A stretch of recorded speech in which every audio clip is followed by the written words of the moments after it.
I'm just going to say a few words about the origins of rap in France, and then I'll ask maybe a first question, and that's it. And then Fab can go, Exactly, and then maybe I'll have exactly. a few. And May then- I call you Fab? Is that okay? Yeah, Fab is cool, no doubt.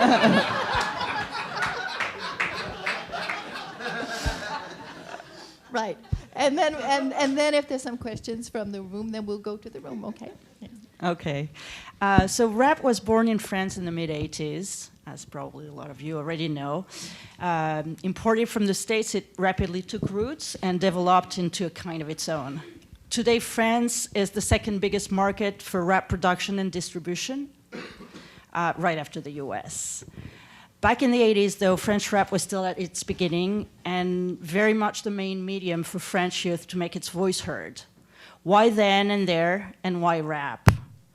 French rap's official birthday is usually considered to be the year 1984, with the release of Dynasty's record, Paname City Rappin', the first rap record to be ever produced in France and in French. One has to relate this day to a major event which took place in France the year before, an event known in French as La Marche des Beurs. In 1983, the representatives of a whole generation, mostly composed of immigrants' children from the projects, having left Marseille in the south of France late October, arrive in Paris on December 3rd. They're asking to be heard, to become a real part of the country's political life, with their own specificities and differences. Feeling marginalized and frustrated, this young generation will soon seize rap as an opportunity to sing their anger. French rap from that moment became a way of social revenge and radical protest in France. So that's it for the origins of rap in France. And my first question to Aimé is, what's left today of that early rap? Qu'est-ce qu'il reste aujourd'hui de ces origines du rap? First, I'm sorry, but I'm sorry for rather speaking French. I think it's for your own sake. so, I don't want to sound like a massacre, you know, with my Frenchy accent. And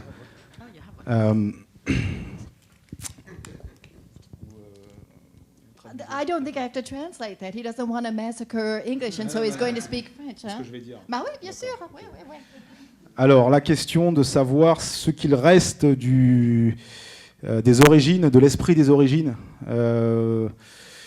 Il reste ce que la machine commerciale a bien voulu en laisser, quoi, d'une certaine manière. Mais je ne veux pas avoir l'air d'un vieux con un peu bougon qui entretient une espèce de nostalgie par rapport aux prémices et aux origines et à l'esprit du départ. Je suis très heureux d'appartenir à mon temps. Je suis très heureux de pouvoir faire progresser cette musique aujourd'hui, quoi, en 2010. Mais effectivement, la question, je la poserai peut-être autrement, ou la question qu'on continue à se poser en ce qui nous concerne, en ce qui concerne la rumeur, c'est que reste-t-il de la contre-culture ? Et peut-on aujourd'hui envisager cette musique de façon contre-culturelle ? Okay. So he says, well, so, you know, what's left of the origins? Well, unfortunately, it's kind of what commercial culture leaves. But since he doesn't want to be a nostalgic old fart, that's the vieux con bit, he's happy to be able to do what he can to make rap advance. And in fact, maybe the question should have been posed in a little different way as what's left of counterculture? Now he's going to tell us. Huh? Moi, je ne peux parler qu'à partir de ma propre expérience et je ne peux parler qu'à partir de ce que la rumeur essaie d'incarner. Je pense que je n'irai pas jusqu'à parler d'une fonction de cette musique, mais je dirais que ça a été un outil, et même plus qu'un outil, et ça continue de l'être, dans la capacité à se réapproprier la parole dans un premier temps et à se projeter ensuite dans la cité au sens étymologique du terme, au sens presque grec ancien du terme, et à proposer des propres représentations de nous-mêmes. Voilà ce que, à mon humble échelle, je pense avoir préservé avec la rumeur de cet esprit du départ. So he feels he can't speak in general about what counterculture is, but he can speak about his own experience and his experience with his group La Rumeur. And in this sense, what the music that he does, the rap that he does, the hip hop that he does, is a tool, an important tool, even more than a tool, to appropriate the word, to give himself a voice, and not just a voice for himself, but a voice from the projects for where there are many second generation, this is me, this is the editorial here, many second generation young men and women of North African descent who are without work and are seeking for a definition of themselves. And this is one way of helping to give a powerful representation of oneself and of what the projects are. Fab, do you want to ask a question or make a comment on? Well, you know, I've a comment. I guess I really enjoyed the music and the DJ, the beats, and I guess my experience with French rap begins with a little bit before that time. I happened to be a part of a trip that I guess became historical because so many guys in France, I guess, heard or saw, and it was just one of these amazing examples of culture being transmitted to another place without us understanding what was going to happen. But in 1983, I was a part of a tour that went to France. It was the first time a full representation of hip-hop culture went to Europe. It was about 25 people. It included a bunch of rappers, Africa Bambaataa, Grand Mixer DST, real pioneers in this culture, the Rocksteady crew, breakdancers, a bunch of graffiti artists, including Futura 2000, Dondi White. Ramel Z actually went on that trip. He was like a protege of mine at that time. And we toured all over France. It was sponsored by FNAC and Radio Europe 1, or Radio 1, I believe. And it was one of those things where literally probably the first 1 or 2 rap records have been released mainstream in America when this tour happened. And it was just amazing to see seeds were planted. And, but we had no idea because it was based on something where we're speaking in English.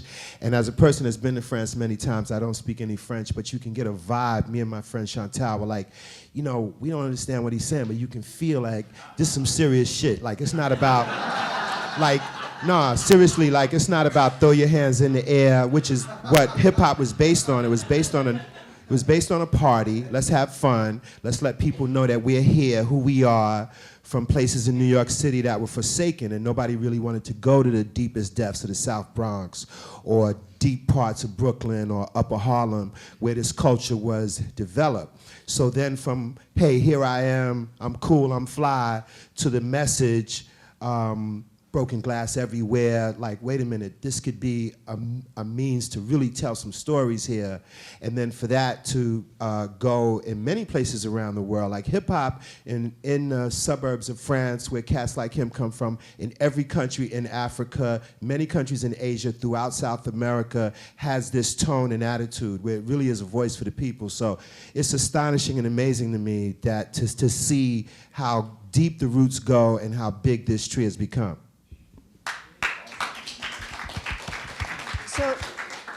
So maybe then the question to ask Jaime is how much American rap influenced the kind of work that he does and American hip-hop? Bah, de A à Z, hein, à 100%, du début à la fin, on leur doit tout, quoi. On leur doit tout, ils ont fabriqué le virus et ils nous l'ont transmis. Yeah, so he says, you know, from A to Z, 100%, he originated the virus and they all caught it. Et aujourd'hui, on se doit débrouiller pour trouver l'antidote, pour se guérir nous-mêmes de ce qu'ils nous ont transmis. Right, and now they have to sort of cure themselves of what has been transmitted so that they can develop something else. Mais un petit peu plus sérieusement, vraiment, je suis extrêmement touché et ému d'être à côté de Fab Five Freddy. Il s'imagine même pas à quel point j'étais un jeune adolescent, je devais avoir 13 ou 14 ans. Et à cette époque, il était particulièrement difficile quand on n'avait pas trop de moyens, quand on évoluait dans des conditions un peu précaires, de trouver l'information, d'aller chercher l'information et de savoir, d'accéder aux disques ou aux nouveaux artistes, à la nouvelle scène américaine. Et à travers son show sur MTV, on se rassemblait tous les samedis après-midi, il était diffusé en différé en France, et on avait accès, c'était une de nos seules fenêtres, peut-être l'unique fenêtre, sur comment les nouveaux groupes américains et particulièrement new-yorkais font évoluer cette musique. Donc on voyait sa tronche toutes les semaines, et, avec ses lunettes teintées, et voilà, c'est vraiment une génération de pionniers qui a porté cette culture, qui est venue nous l'offrir sur un plateau au début des années 80. Et donc voilà, donc je tiens à lui rendre hommage au passage. Et puis voilà. So, what Jaime is saying is that we can't imagine how moved he is to be sitting next to Fab Five Freddy, because he was in lots of ways the hero of his adolescence.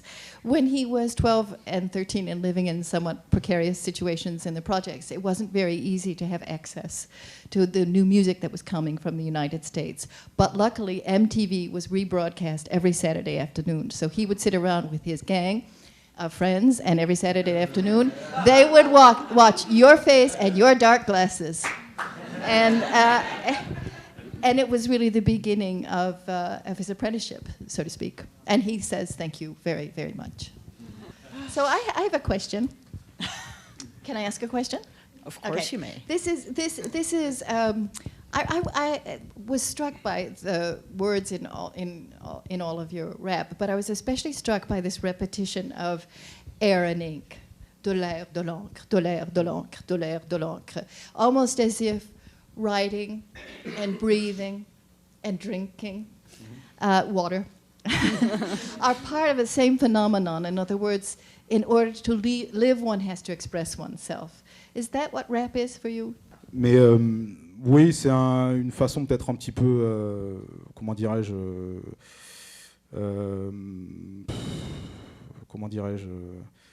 une sorte de condensation de ce que l'écriture a fini par devenir pour moi, c'est-à-dire à la fois, c'est presque devenu un des éléments naturels de mon environnement, quoi, et une nécessité absolue. Et c'est aussi vital que respirer, quoi. La possibilité de s'ouvrir un canal sur l'écriture. Donc l'eau, l'air, l'encre, écrire, respirer. Voilà, c'est une approche un petit peu, comment dirais-je, non pas désespérée, quoi, mais c'est une approche un petit peu qui m'a toujours situé sur une sorte de fil, mais avec la conscience qu'en dessous, il n'y a aucun filet de protection, quoi. Donc voilà, il y a à la fois l'urgence, à la fois dans ces mots-là, quoi, il y a à la fois l'urgence et comment dirais-je, et le continent que l'écriture ouvre, et l'ailleurs et les possibilités que cela peut occasionner, quoi. So yes, air, ink, water is kind of a condensation of what writing is. So it's almost as if the air, the ink, the water, the rap, the work is like a natural element in its own self, and it's important. The writing and the performing is important as air and water, and it's not really a desperate stance, but it puts him on the high wire. It puts him on the wire without a net. He lives in a state of urgency, but it's also an opening of many possibilities. Okay, I have a question, and Okay, so we're Golden 83. We're part of this big tour, and we have a great time. And then in the early 90s, I began to hear that rap is beginning to develop. And one of the first rappers that I met and would also work with, I directed a music video for him. His name is MC Solar. It was a song he did with Guru called La Bien La Mal. So I get to go back to France now and talk to and see kids on the rap scene at that time in the early 90s. I remember in scouting locations for this video, which we shot what we call run and gun style, not much budget, no money for location. So we were moving around, traveling light, shooting here and there. I was trying to get some locations that had an urban feel. My little associate assistant on this crew kept explaining to me how the suburbs, because I was asking, like, you know, where are the people that are really a part of the culture? And he kept talking about the suburbs, and the thing for us, you know, you grew up in New York, the suburbs mean something totally different. So I was like, the suburbs? Okay. Couldn't mean what I thought he meant, but I was, you know, just in terms of what suburbs mean in New York. It means a little more affluent, some land, a lawn, 2 cars, a garage, typical American thing. So, okay, so I shot this video in Paris, never saw the suburbs, but a couple of years later, a friend of mine said, you know, there's this film called La Haine, I believe, or Hate. The Hate, which I saw this film, and a buddy of mine said, man, you gotta see this film, it's French, hip hop, whatever, you know, and I saw this film, and then I'm like, okay, wait a minute, these are the suburbs, right? Okay, so then I got a sense of what's really going on. The Paris I never really get to see, you know, as a tourist or working American guy, doing the typical stuff you do in France, you don't get to see this. So then I got to see it, and I was like, wow, that's crazy. So what I want to ask you is, like, with American hip-hop, especially in, well, the years that I hosted UMTV Raps was pretty interesting period from 88 to like 96, 97. A lot of that time is referred to as the golden era, where you had just nonstop great music, great artists, you know, across the whole gamut from De La Soul to NWA to Tupac to you name it. But you know, one of the famous quotes from Chuck D, hip hop is like the CNN of the streets. Of course, NWA debuting on my show, I kind of was like in Compton with them, got a sense of what was really going on in the hood in LA. Then a couple of years later, there's the LA riots. And then when you go back and listen to the tone and the attitude of NWA's music, it was really clear that they were articulating the voice and the attitude of people, black people primarily, that live in South Central LA. Okay, cool, so we understood that picture. What I want to know from my man here in the suburbs, you know, the tone of your music, other rappers, and the recent riots in the suburbs, if you could talk about that, and has that music that you guys make, is it really articulating what's going on with those people that rioted in the suburbs? J'allais dire oui, c'est même une priorité et presque un devoir, quoi. Mais on est connu en France pour notre enracinement aux problématiques sociales et à la fois politiques. Donc on dit de la rumeur que c'est un groupe qui privilégie le texte, qui privilégie comment dirais-je, qui se pense comme un carrefour d'une réflexion artistique, culturelle, sociale, historique et politique. Et on n'a évidemment pas attendu les émeutes de 2005 pour se préoccuper de des éléments qui ont mené à ces émeutes. On y est, quoi. On y est, on est au cœur. Et voilà, nous, en tous les cas, on défend et on s'est toujours efforcé de construire et de défendre une conception de notre musique qui soit un petit peu, qui soit le pouls et la voix, même si c'est très subjectif, de ces quartiers, des populations qui y vivent et de la condition qui leur est faite. Donc ça, c'est le point numéro 1 dans le travail de la rumeur.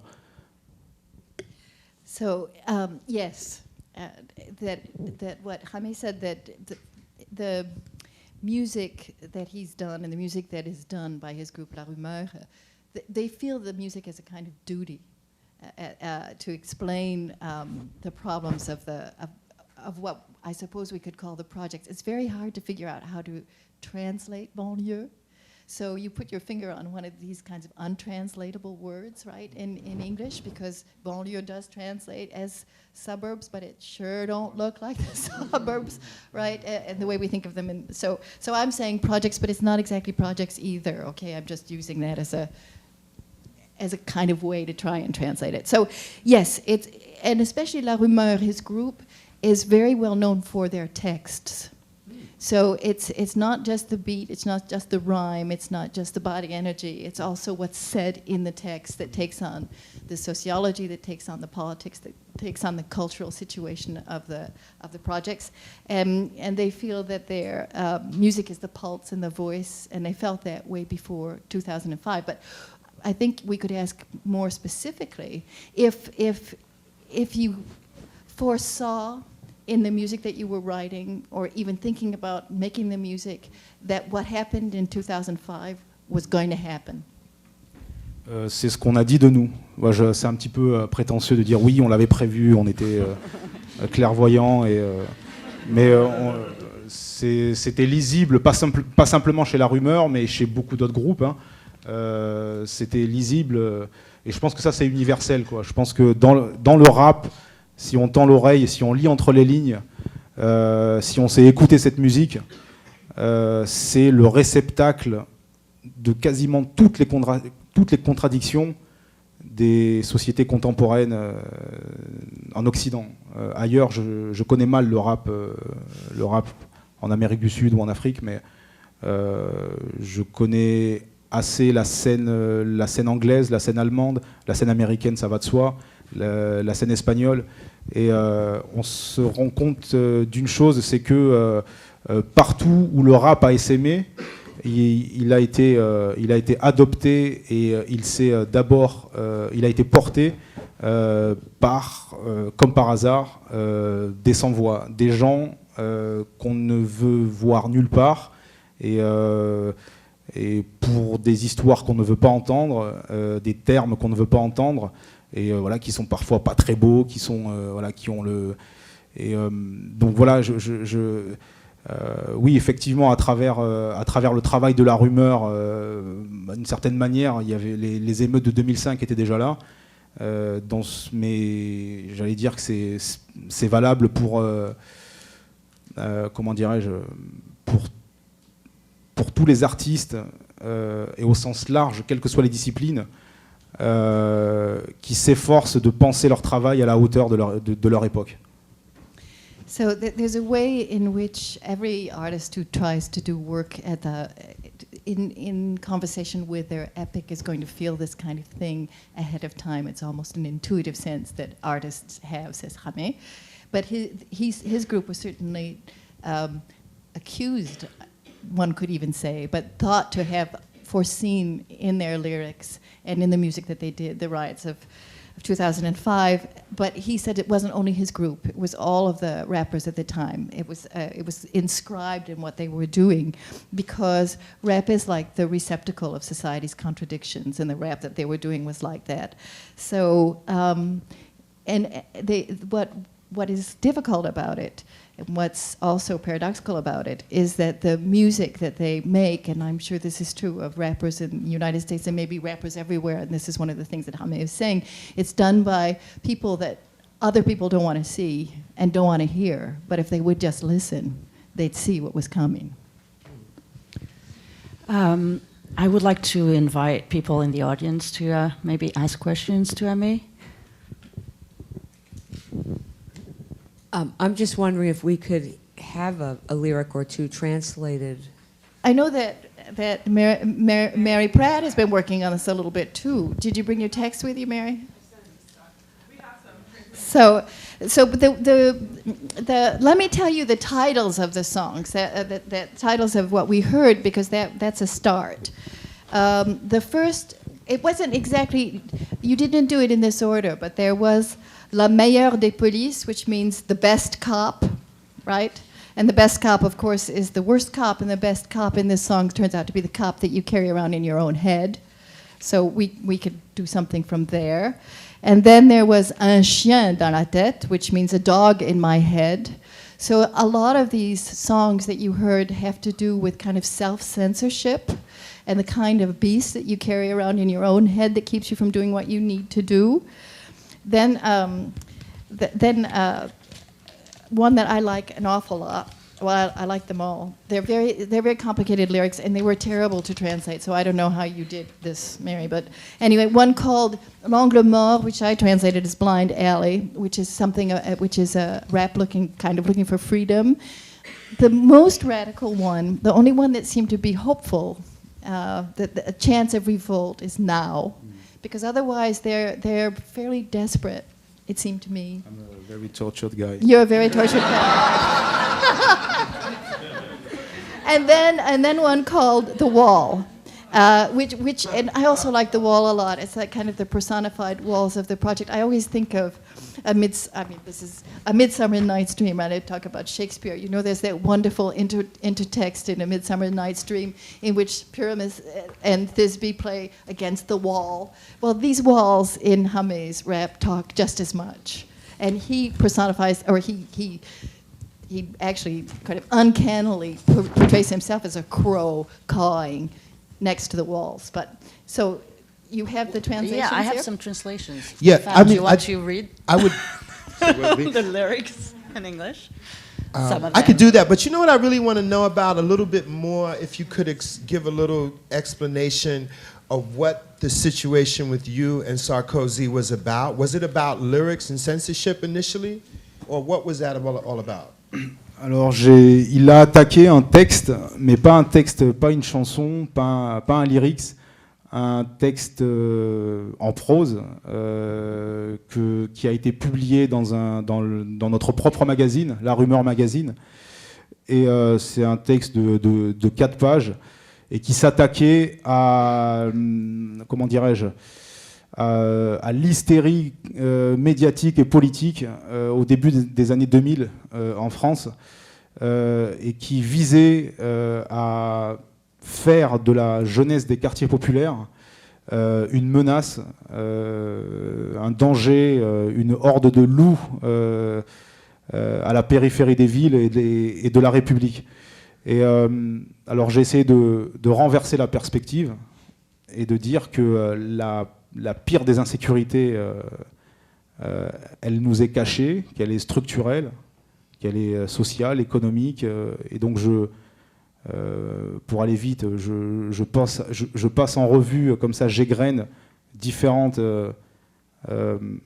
expressions de cette insécurité, et parmi elles, il y a les brutalités policières et les crimes policiers impunis. Et donc je dis, ça prend 3 lignes, c'est 3 lignes dans le texte, sur 4 pages. Je parle des crimes policiers impunis, et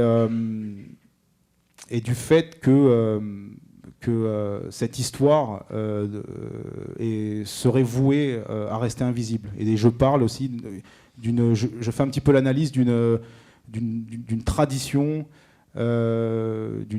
d'impunité qui trouve ses sources dans le colonialisme. Voilà. Mais c'est en 3 lignes. Et donc Sarkozy attaque ces 3 lignes en 2002. Et donc l'affaire a duré 8 ans. J'ai été jugé 4 fois. J'ai gagné à chaque fois. Et à chaque fois, il a fait appel. Et à tel point que l'affaire a pris une dimension inédite dans l'histoire du droit de la presse en France. Jamais une affaire en matière de presse n'a été examinée à 2 reprises par la Cour de cassation. 2000, 2001, which more or less painted the kids in the suburbs in the projects as kind of dangerous wolves, right? All ready to attack, all ready to destroy the fabric of French society. You know the discourse because you've heard it, right? And so they wrote, he wrote a pretty long, a four-page long essay, but there were only 3 lines of it in which he sort of reversed the hysteria. And I'm not saying that he was being hysterical, but he suggested that maybe the problem was not the problem of the kids, but was a structural problem of society, and particularly the problem of police brutality. And Sarkozy got very upset, then Minister of the Interior got very upset about this and pursued him illegally for defamation. And that went on from 2002 until 2010, until this June. He was judged 4 times because it was appealed 4 times. Each time he was called innocent, and each time Sarkozy went back and wanted to have it judged again until the Cour de Cassation, and I don't really know, what would you say, Supreme Court? Yeah. It's kind of the French Supreme Court decided that there was no cause for a case. And that was just in June. The compensation was, I should add this, but La Rumeur and Amé were sort of recreated as heroic from this. They sold records. They sold records. But I had another question. Wasn't there something similar with another French rap group? Was it NTM? Did they have a similar situation? Was that prior or somewhere? I'm just curious about the history. Alors en France, c'est bien simple. Les seuls artistes qu'on traîne devant les tribunaux, ce sont les rappeurs. Ça marche à tous les coups. Et donc depuis le début des années 90 et depuis l'émergence de cette musique, l'émergence commerciale de cette musique, et donc depuis l'élargissement de son audience, les autorités policières, le ministère de l'Intérieur, tous les 3, 4 ans, 5 ans, choisit un rappeur et lui tombe dessus. Et NTM y est passé, Minister Hammer, Sniper, Monsieur R, La Rumeur, j'en oublie encore, quoi. Je sais pas, en 15 ans, une quinzaine d'artistes, quoi. Ça fait une moyenne d'un par an, donc ça les maintient en forme, c'est bien, je suis très content pour eux. Mais, et ça révèle aussi quelque chose, c'est que, en fin de compte, le rap n'est envisagé, il n'est pas envisagé autrement que comme le volet culturel ou musical de cette jeunesse qui fait tant peur, quoi. Et c'est comme s'il s'agissait de renvoyer cette expression artistique au ghetto qu'elle n'aurait jamais dû quitter, quoi. So what Jaime says that it's very interesting that the only artists brought to court are rappers. And in the last 15 years, there have been about 15 different rappers or rap groups brought to court. And it didn't start until the music became to be very popular and commercially viable and very interesting to people. And so it's clear that somehow the music is the representation of this group of kids living in the projects or in les banlieues. So by getting at the music is a way of getting at the kids. It has tremendous and terrifying symbolic value. Alors je préciserai juste une chose, c'est la question n'est pas de savoir si la société, comment dirais-je, la société dominante veut du rap ou pas. Elle est obligée de prendre acte de sa présence, mais elle ne veut pas de certaines formes de rap. Elle ne veut pas de l'expression de la révolte ou de l'expression d'une certaine subversion. Ou elle veut un rap policé, un rap absolument inoffensif, un rap qui, si possible, fait beaucoup d'argent, fait danser, mais pas plus. Donc voilà, NTM a été attaqué au début de sa carrière. Minister Hammer aussi, et tous les groupes qui ont eu à subir ce genre d'attaque, assez étrangement, assez curieusement, étaient les porteurs d'une certaine, d'une certaine conscience de leur art, dans les styles qui les caractérisaient, mais une certaine conscience sociale de leur art et de la fonction et du rôle et de l'impact qu'ils pouvaient avoir auprès de la jeunesse. Et ça, à chaque fois, ça s'appelle, comment dirais-je, il y a une sorte de phénomène de dressage. Moi, je vois ça un peu comme une intimidation adressée aussi aux autres. Et je dois juste préciser, bon, après ça, c'est Notre affaire a quand même été la plus longue. Bon, après, c'est un mérite ou pas, mais on a quand même réussi au bout du bout à faire plier la censure. Certes, on a vendu plus de disques, on a émergé du lot, j'allais dire. On a été identifié comme tel à travers ce procès, mais on y a aussi laissé des plumes, quoi. Ce procès nous a coûté très cher, quoi. Vraiment très cher. En tout et pour tout, je pense on a dû débourser, si mes derniers calculs sont bons, autour de 35 000 euros. 35 000 euros. So this is the last thing we can say, because then we have to close up because we're at the end of time. But there has been rap music which has been allowed to flourish. That's the rap music you can dance to, right? That's inoffensive, that isn't scary, that has no message of revolt. But everything that has a message of revolt, everything that speaks of anger, depression, distress, all of that music has been pursued by courts. And so it's a way of kind of training musicians what they can do and what they can't do, and the real anxiety is one of self-censorship, which Hamé and his group La Rumeur have not meant to. However, it cost them a lot. It cost them, in fact, in the last 8 years, they've spent something like 35,000 euros. So it wasn't as though it was, and that's money, but I imagine it cost in other ways as well, right? So I don't have Mary Louise's translation here. I'm just going to do a very quick kind of thing from. We have them. Can I do a very quick thing from Blind Alley, and then you do a quick thing from something else? Okay, this is from Blind Alley. I'm looking for an angle safe from mirrors and tapes, where guard dogs see no image, where outside is in, and where freedom invents its own space. Well, I haven't. Well, the one I looked at, and what I just want to say is it's interesting how when rap is written, it's written to rhyme, but in the translation, especially, you could see the power of the language. It's really interesting. It's almost kind of prose, you know. This is called The Best Police. The best police wear no uniform, double, triple, trouble, no color, no form. It messes with everything, interferes everywhere, is felt all over, central, noiseless, noting and writing, not the least whiff of a trigger, sometimes even with poetic gifts. The best police lives